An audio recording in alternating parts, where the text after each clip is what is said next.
Hello there, welcome to part 2 of the Autumn Leaves tutorial. This one is the right hand improvisation. I'm going to give you a nice pattern for the left hand to accompany the right hand. So let's just get that out of the way first. It's just the 2-5-1 onto the root on the key of G, and a 2-5-1 onto the 6th, which is E. And I'm going to just give you a nice little left hand pattern to memorize so that you can apply it as you're improvising in the right hand.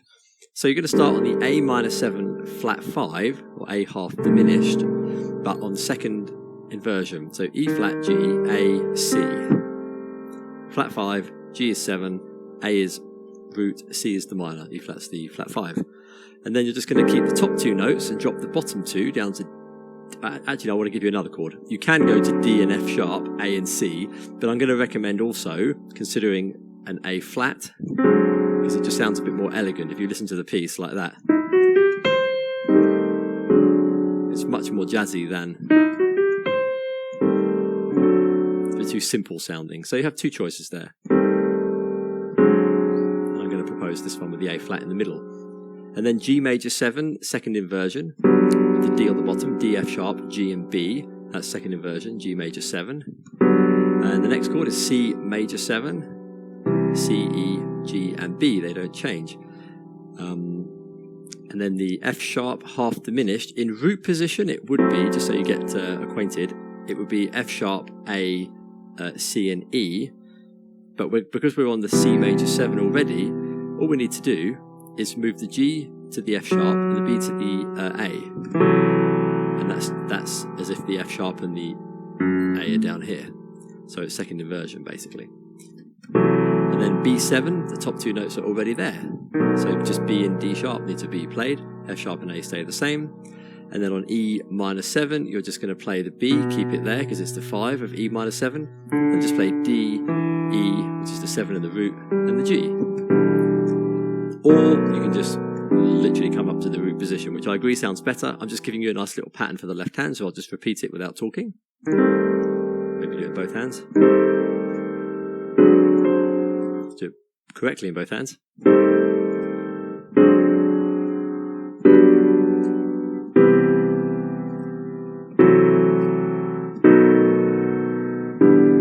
Which is a nice little sequence to play anyway. So if you want to do that, you can, or you can do a walking bass and just do everything else. Do it all in a different way. But let's not worry about that. So, A half diminished. When this is not technically how to improvise over Autumn Leaves. This is how to improvise over a 2-5-1, which is what most jazz is built upon.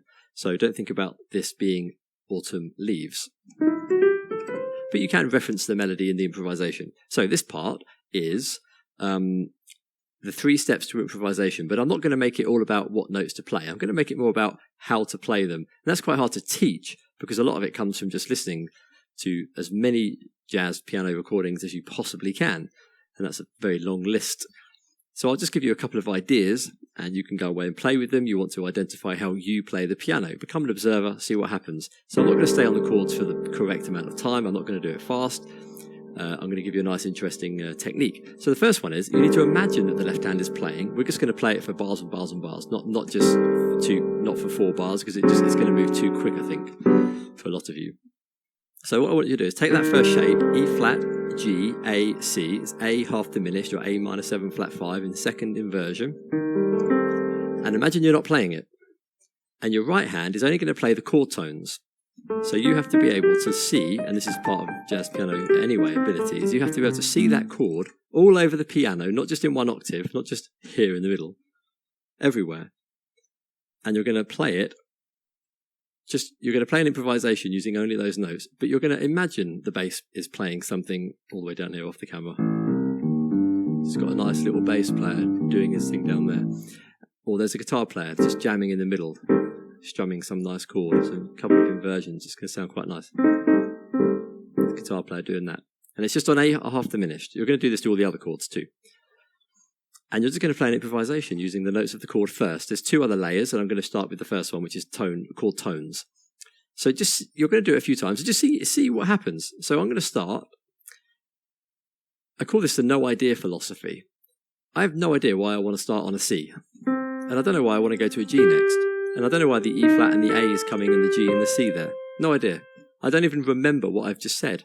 let's just do another little basic one here. I'm going to start on the G this time, up to the E flat, C, A, C, G, A, C, down to the E flat, G, A, down to the C, up to the E flat, C, A, G.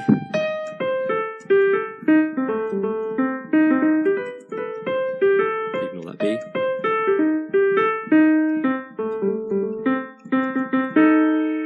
And then I wanted to play those two because it sounds nice. So you're going to do that while you imagine that stuff is going on. Imagine, even if it's just a metronome, even if you literally put on a metronome, or choose a rhythm if you have such a keyboard, and just play the notes of the chord over a long bass line where it's just playing only that chord.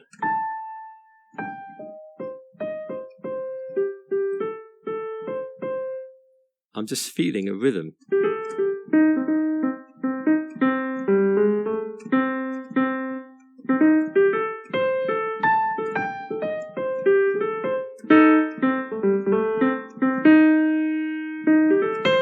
So that it's different every time. I have no idea what I just played, and I couldn't possibly try and remember it. That's the fun. Let's just do that with D7 flat 5. See the shape? Of course, you can play a D up here, play the C. So let's just do that again.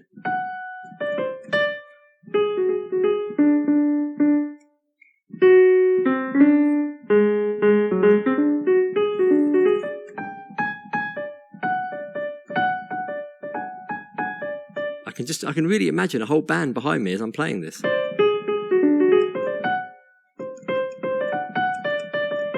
I'm just pushing out those notes, squeezing them. Silence is also a note. And you can play little games like this.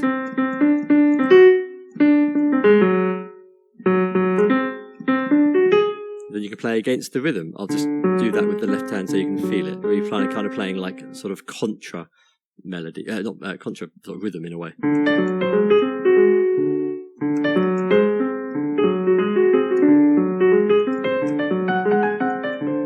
You see how there's a counter melody going on.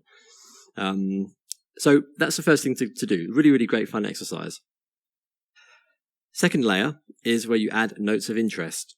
That would be the 9 or the 11 or the 6, which you could call 13. So let's just keep it simple and we'll add a 9, because a 9 works with absolutely every chord, literally basically every single chord, unless the 9 is altered itself. So A minor 7, flat 5. The B is the 9 of A. Sounds very pretty. It's not atonal like an A flat would be. Well, I guess that sounds quite nice because it looks loop at A flat in the bass. Not too nice. Playing E where it clashes. Not very nice. And F.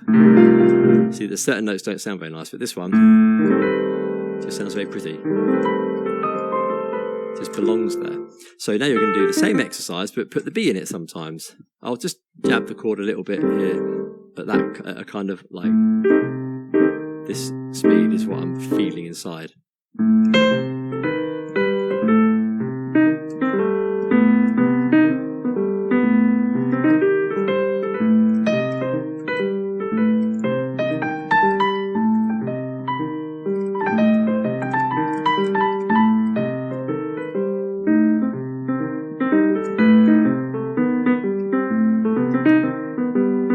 See, I'm really sort of emphasising it a bit more on purpose than I might normally, but you get the idea. So that's adding the 9. If you want to add the 11 works well with minor 7 chord type, so that's a D. So same thing.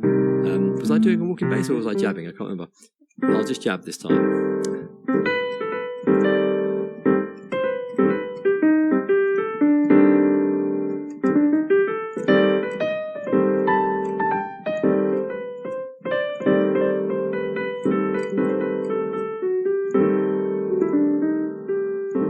You get the idea, okay? I hope so.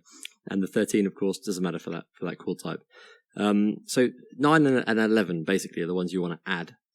So you see how you're building it up. And then the third stage is to simply add chromatic connections. It doesn't matter what those notes are. You don't overdo this. It's probably 60% chord tones, 30% notes of interest, and 10%, or even 35% for the notes of interest, and 5% for the chromatic connection. So don't overdo the chromatic connections, but they do happen. So I'll ignore the left hand for now. So going back to part 1 with just the chord tones. Now I'm going to put some chromatic connections, and it doesn't matter what notes I'm passing over.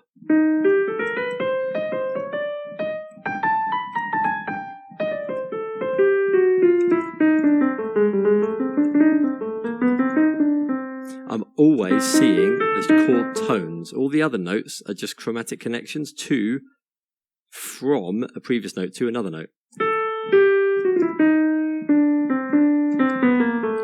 So you can see how I went from C to A, passing over the B and B flat. Or you could consider the B as a 9 if you want to as well. Let's do another one. Adding the 9 and 11, the B and the D.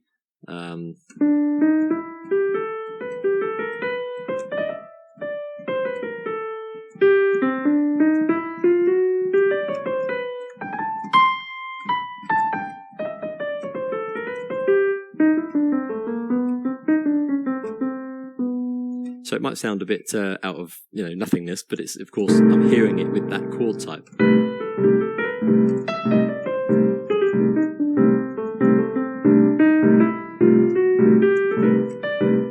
It sounds a bit more interesting, you see? You can just do that with the left hand if you want. You do it as a little bounce like that.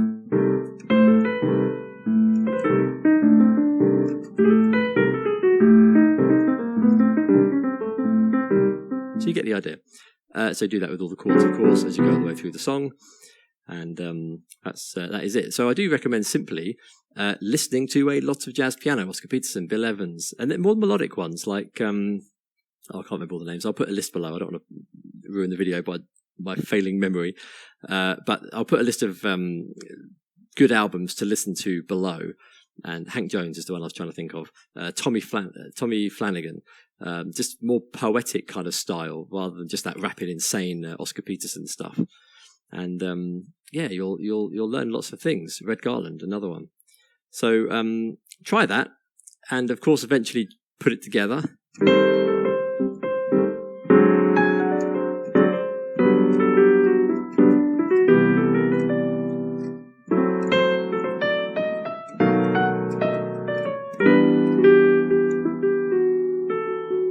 Just doing 4 beats each.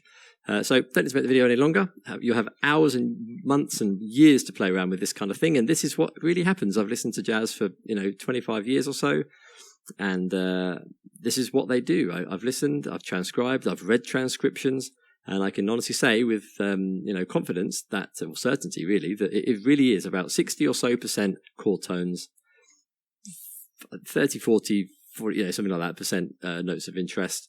And then you just put these little chromatic connections in to tie it all together. Of course, there's other theory like modal theory and blues scales, but that still comes back to having a pool of notes and making it sound interesting. And that just comes from you just playing around and seeing what happens. I don't want you to copy me. I want you to just see where your fingers naturally go, how long they stay on notes, what kind of games you play, little repetitive notes, grace notes. You might play some of it in octaves. Maybe you like certain tones more than I do. You might like more dissonance than I do. I prefer more blues sounds. That's more my thing. So discover, and hopefully these ideas will help you get to that point of playing you. As always, likes, comments, subscriptions are always welcome. Have a look at my video management website, Waterpianism Syllabus, perhaps Patreon, and all my playlists and all the other goodies. And I'll see you in the next video. All the best, and bye for now.